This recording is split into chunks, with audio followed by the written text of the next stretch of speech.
আমরা পৃথিবীতে এসেছি, এটা আমাদের চিরস্থায়ী বাসস্থান নয়, এটা হলো অস্থায়ী কর্মস্থল। আমাদের চিরস্থায়ী বাসস্থান, আমাদের আসল বাড়ি হলো আখিরাতে জান্নাতে। আদম আলাইহিস সালাম ছিলেন জান্নাতে।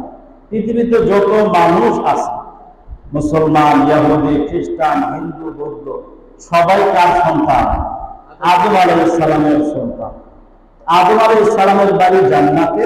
এই জন্য পৃথিবীর সমস্ত মানুষের বাড়ি আল্লাহ তাআলা বাড়ি হিসেবে জান্নাতকে প্রস্তুত করে রাখছে। এখন যারা ওই বাড়ির কাজ করবে তারা বাড়ি পাবে, আর যারা বাড়ির কাজ করবে না তারা বাড়ি পাবে না।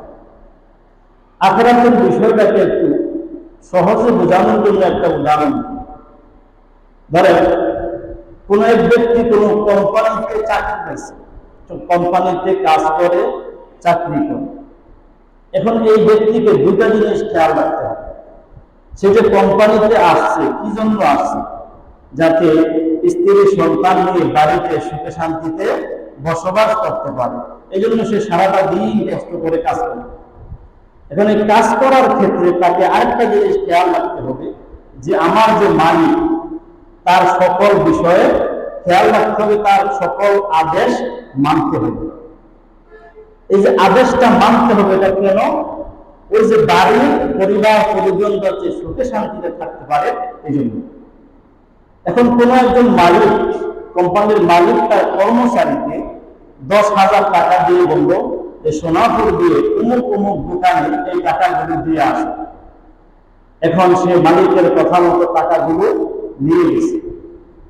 টাকাগুলো যদি মালিকের কথা মতো দিয়ে দেয়, যাকে যাকে বলছে, আবার দিয়ে চলে আসে, তাহলে মালিক তার প্রতি অসন্তুষ্ট হবেন না।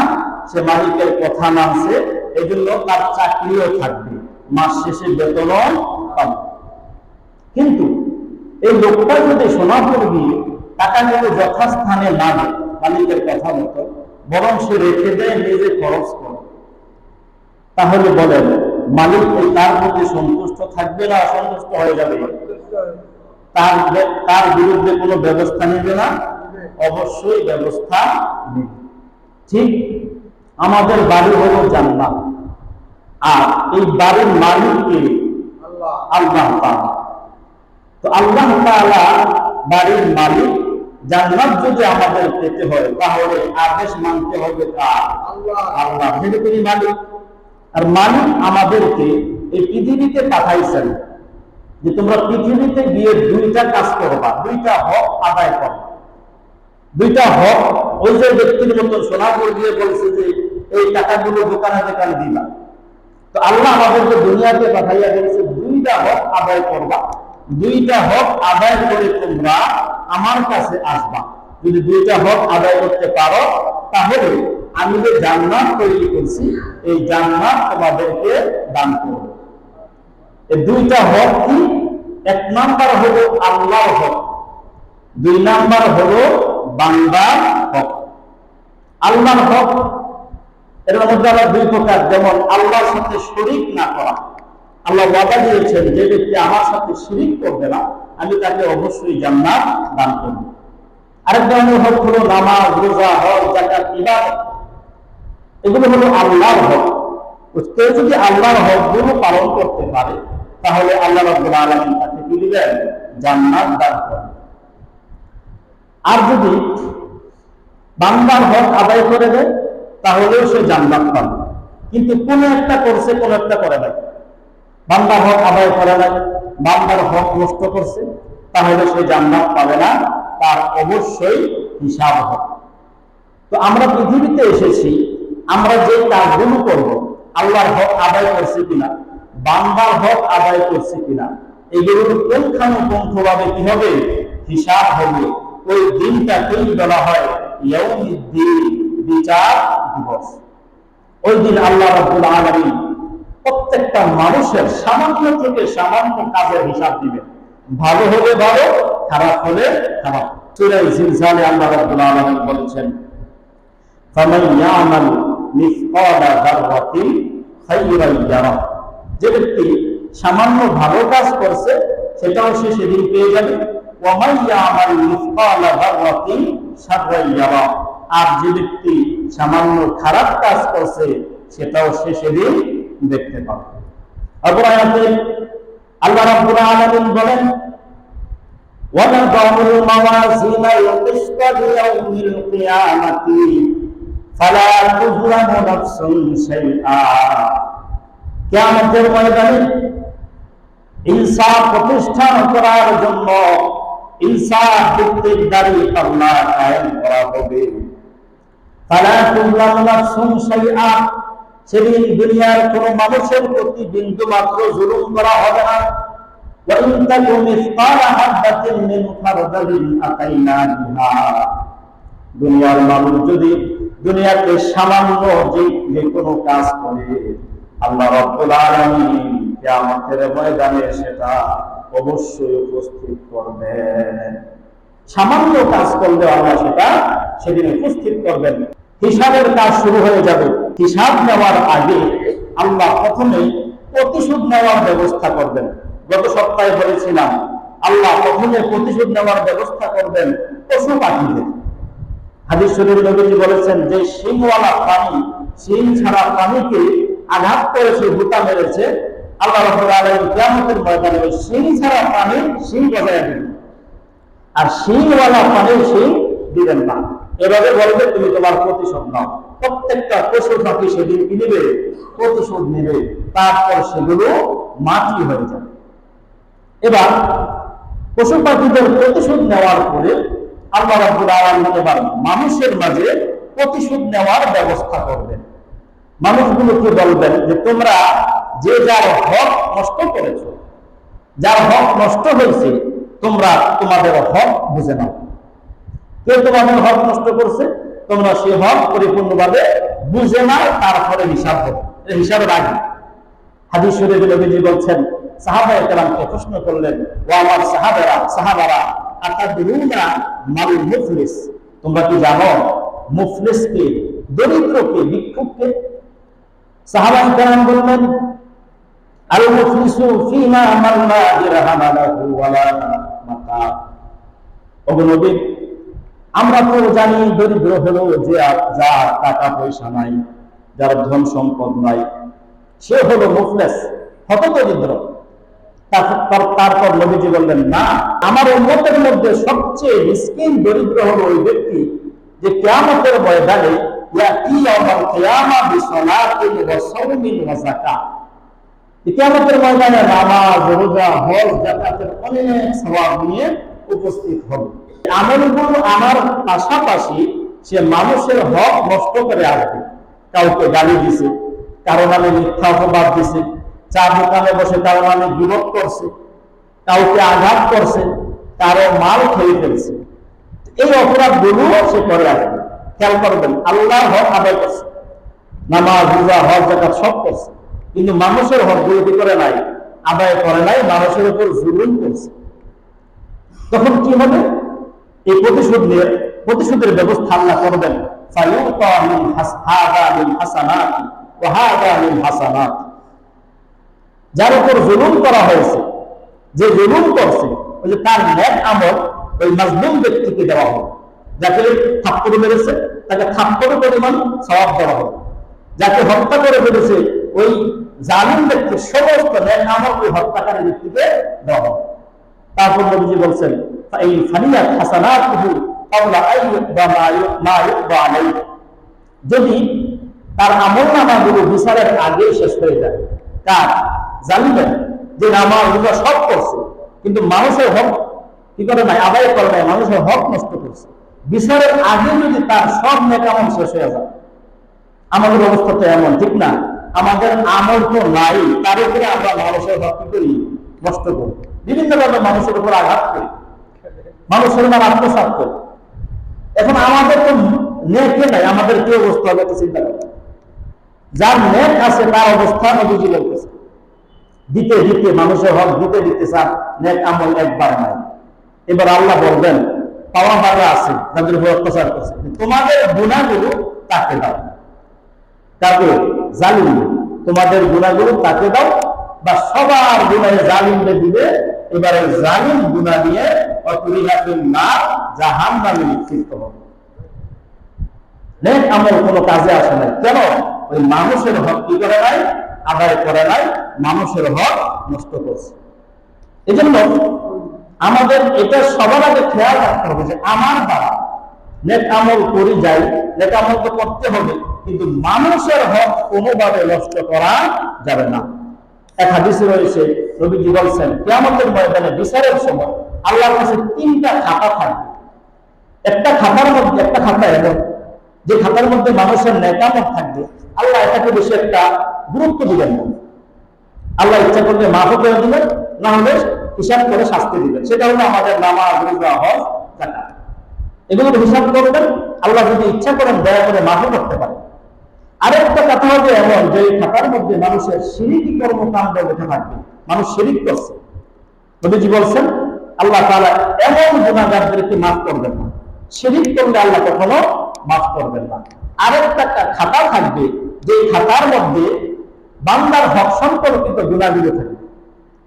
আল্লাহ নবী বলছেন এমন গুনাহগুলো আল্লাহ কি করবেন না, মাফ করবেন না।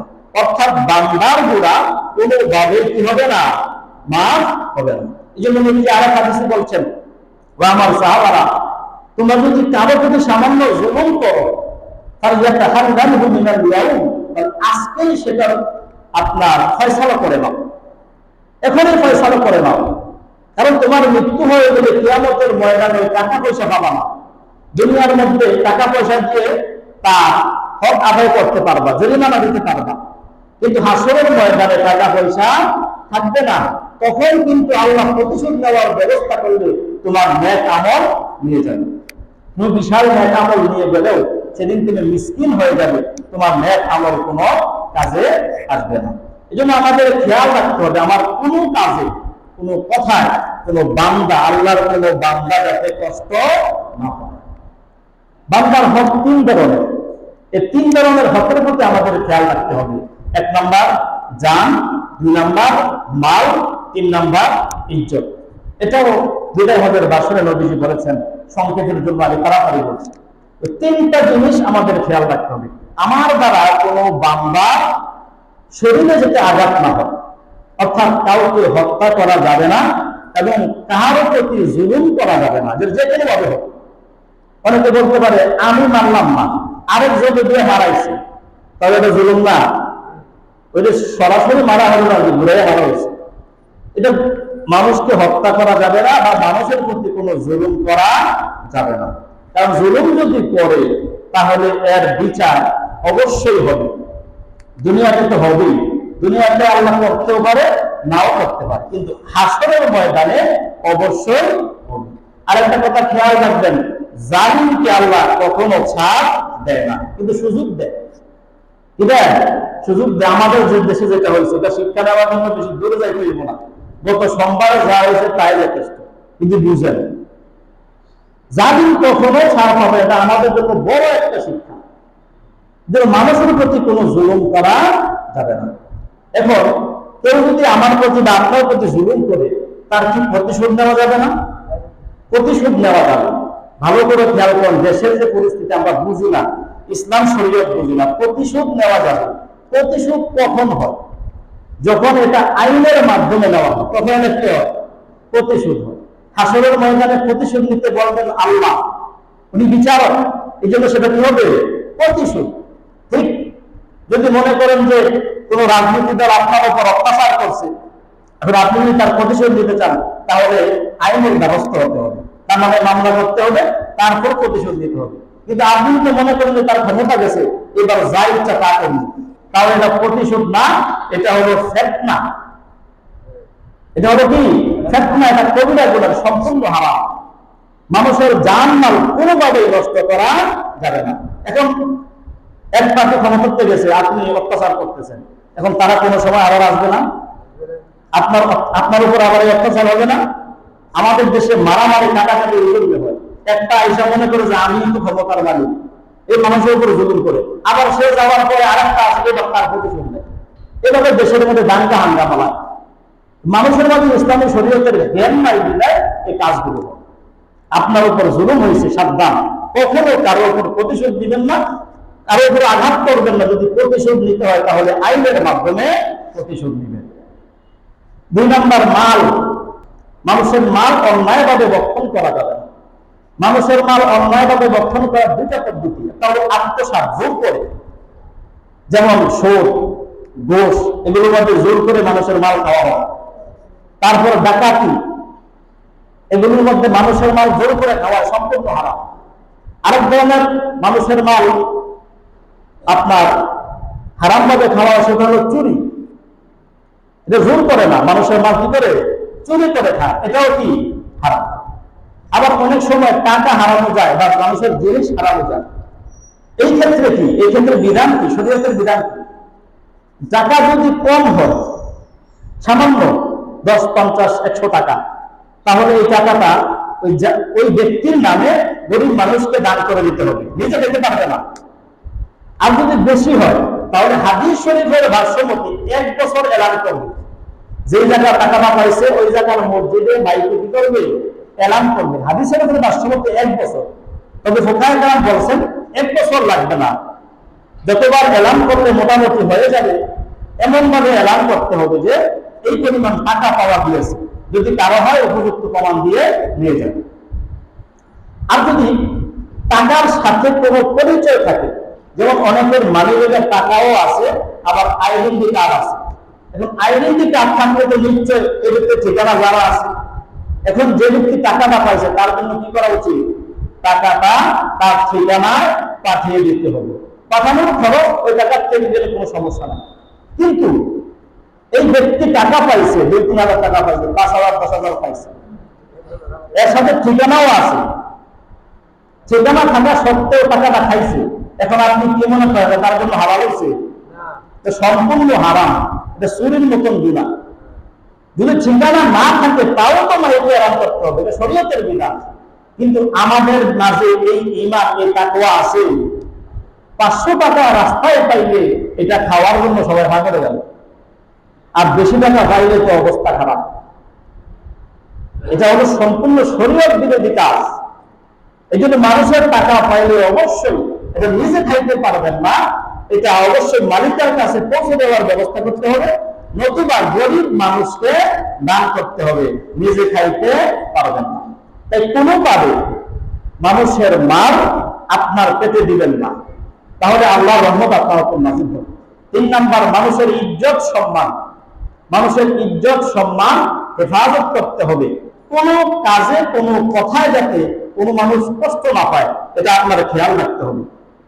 আমি আপনাকে গালি দিলাম, আপনি মনে কষ্ট পাইছেন, আমি আপনার হক কি করলাম, নষ্ট করে ফেলেছি, করলে না। এটা যদি আমি দুনিয়াতে মাপ না চাইলে আমাকে ক্ষমা করে দেন, অপরাধ করছি, যদি এমন মাপ না চাই তাহলে হাসরের ময়দানে ওই গালির পরিমাণ নেয় আমার আমল নামা থেকে কি করে কেটে নিয়ে তাকে দেওয়া হবে। এটা সকলের ক্ষেত্রে। এই জন্য মানুষের জান, মানুষের মাল, মানুষের ইজ্জত আবরু কখনো নষ্ট করবেন না, মানুষকে কোনোভাবে কষ্ট দিবেন না। এটাই প্রকৃত ইসলাম। ইসলামের সৌন্দর্য প্রকাশ পায় এর মাধ্যমে। আপনি একটা বিধর্মী, যে নামাজ রোজা কিছু বুঝে না, তার সাথে যদি খারাপ ব্যবহার করেন, তার লেনদেন যদি ভালো না থাকে, তাহলে সে বলতে ইসলাম ধর্মটা খারাপ, ভালো করে খেয়াল করেন। কিন্তু তার সাথে যদি লেনদেন ভালো করেন, তাকে কষ্ট না দেন, তাহলে সে নিশ্চিত বুঝবে ইসলাম ধর্ম অবশ্যই ভালো। যেন আপনার আচার আচরণে মানুষ ইসলামের প্রতি আকৃষ্ট হবে, আবার আপনার আচার আচরণে মানুষ ইসলাম থেকে দূরে চলে যাবে। তাই মানুষের প্রতি কোনোভাবে জুলুম করা যাবে না। তো প্রথমে আল্লাহ রাব্বুল আলামিন হাসরের ময়দানে এভাবে প্রতিশোধ নিবেন, এটাকে কোরআনের ভাষায় বলা হয় কিসাস। প্রতিশোধ নেওয়ার পরে এবার আল্লাহ রাব্বুল আলামিন আমল নামা দিবেন। মানুষের নেক আমল 4 খানে রেকর্ড হয়। কয় জায়গায়? 4 জায়গায়। 1, আল্লাহর কাছে, ওয়া কাফা বিল্লাহি হাসিবা, যে হিসাবের জন্য আল্লাহই যথেষ্ট, আল্লাহর কাছে রেকর্ড হয়। 2 নাম্বার, জমিনের মধ্যে, যে আমরা জমিনে চলাচল করি না, জমিন আমাদের সব কাজ রেকর্ড করে, ভালো করলেও খারাপ করলেও। 3 নাম্বার, আমাদের কাজে 2 জন ফেরেশতা আছে, কিরামান কাতিবিন, এরা সংরক্ষণ করে, রেকর্ড করে। 4 নাম্বার, আমাদের যে হাত, পা, চোখ, চামড়া, এগুলো আমাদের আমল নামাগুলো কি করে রেকর্ড করে। তো আল্লাহ রাব্বুল আলামিন আমল নামা মানুষকে সেদিন দান করবেন, এটা হিসাবের আগে। আল্লাহ রাব্বুল আলামিন কাউকে আমল নামা ডান হাতে দান করবেন, কাউকে আমল নামা বাম হাতে দান করবেন। যাদেরকে আমল নামা ডান হাতে দিবেন, আম্মা মান উতিয়া কিতাবাহু বিয়ামিনি ফায়াকুলু হা উমকরাউ কিতাবিয়া, তাদেরকে ডান হাতে আমল নামা দিবেন, তারা সেদিন খুশি হয়ে বলবে, দেখো দেখো আমার আমল নামা। পরীক্ষার মধ্যে যদি ভালো রেজাল্ট করে ছাত্ররা, তখন সব খুশি হয়ে সবাই বলে, ভাই আমি এ ক্লাস পাইছি, ঠিক না, গোল্ডেন এ ক্লাস পাইছি, খুশি হয়ে বলে। আর যদি রেজাল্ট খারাপ হয়, তাহলে তার চেহারার দিকে তাকানো যায় না। সে কি মানুষকে বলে যে আমি ফেল করছি? তখন সে কি চিন্তা করে? আপনারা সবাই ছাত্র ছিলেন এক সময়, আমিও ছিলাম। যদি রেজাল্ট খারাপ হয়, তখন আমাদের মনে হয় যদি কোনোভাবে রেজাল্টের সিটটা হারিয়ে যেত, অথবা কোনোভাবে অফিসে আগুন লাগত, এমনও পরিকল্পনা করে কেন রেজাল্ট খারাপ হয়। এটাই আল্লাহ কোরআনে বলছেন, যদি নেক আমল ভালো হয়, দেখে দেখো আমার কিতাব, আমার আমল নামা করো। আম্মা মান উতিয়া কিতাবাহু বিশিমালি ফায়াকুলু ইয়া লাইতানি লাম উতা কিতাবি, আরে যারা আমল নামা বাম হাতে দিবে সে বলবে, হায় হায় যদি আমার আমল নামাটা নাই দেওয়া হতো, ওয়ালাম আদরি মা হিসাবিয়া, আমার এই হিসাব কিতাব যদি আমি না জানতাম তাহলে কতই না ভালো হতো। সেদিন আফসোস করবে। আচ্ছা বলেন, আফসোস করে কোনো লাভ হবে? লাভ হবে না। এজন্য আল্লাহ আগে আগে সব করে দিয়েছেন যে কি হবে, সিরিয়ালে কোনটার উপরে কোনটা হবে, কার সাথে কেমন আচরণ করা হবে, আল্লাহ সব বলে দিয়েছে।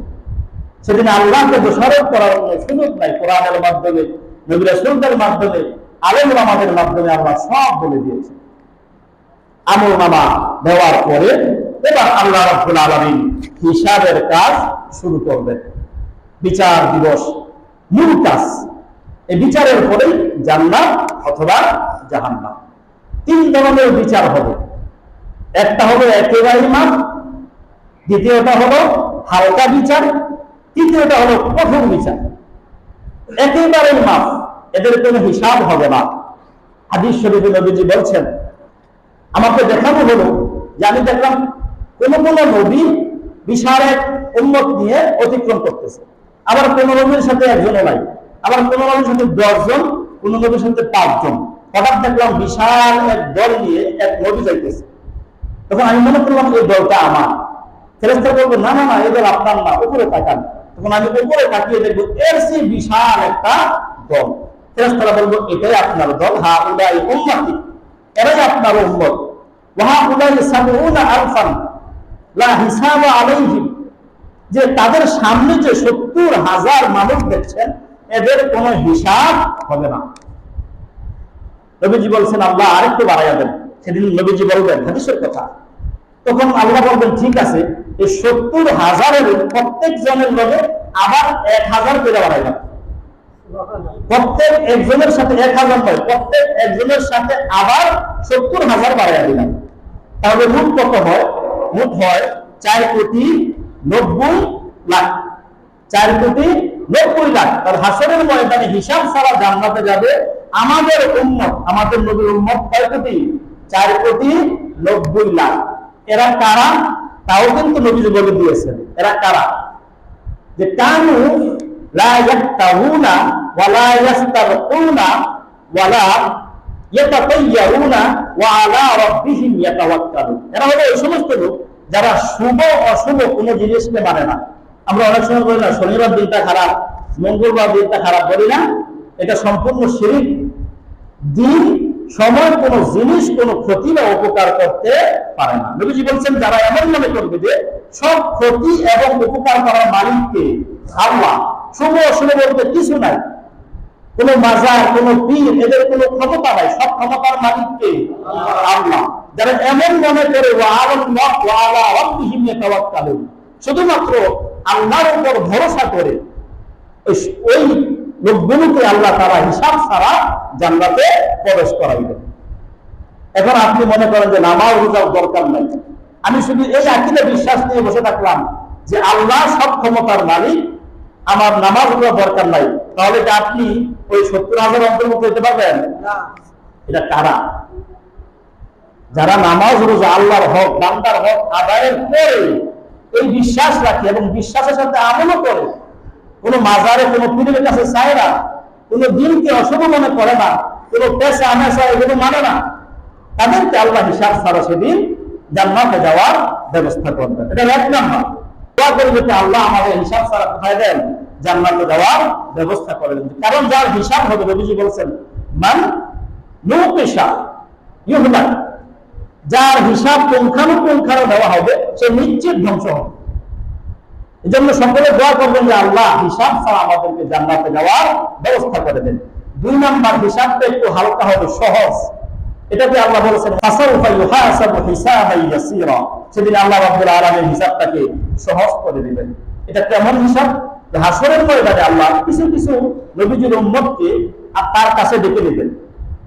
তারপর ডেকে নেওয়ার পরে তাদের মাঝখানে একটা পর্দা দিবেন, দুনিয়ার সমস্ত অন্যান্য উম্মত এবং সমস্ত উম্মতের মাঝে, আর ওই তাদের মাঝে একটা পর্দা দিবেন।